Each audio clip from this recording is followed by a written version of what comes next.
شيف garii سروي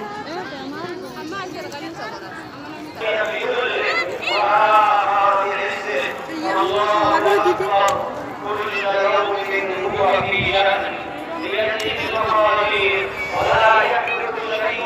الأطفال الآن عندما يولدون يتم لهم تطعيمات إلى سن معينة، وهذه الجائحة التي أصابت العالم بأسره عندما اكتشف لها بعض التطعيمات في زمن قصير على هذا التطور. أما في السابق كان يتأخر، انتشرت بعض الشائعات فلا تلتفتوا إليها.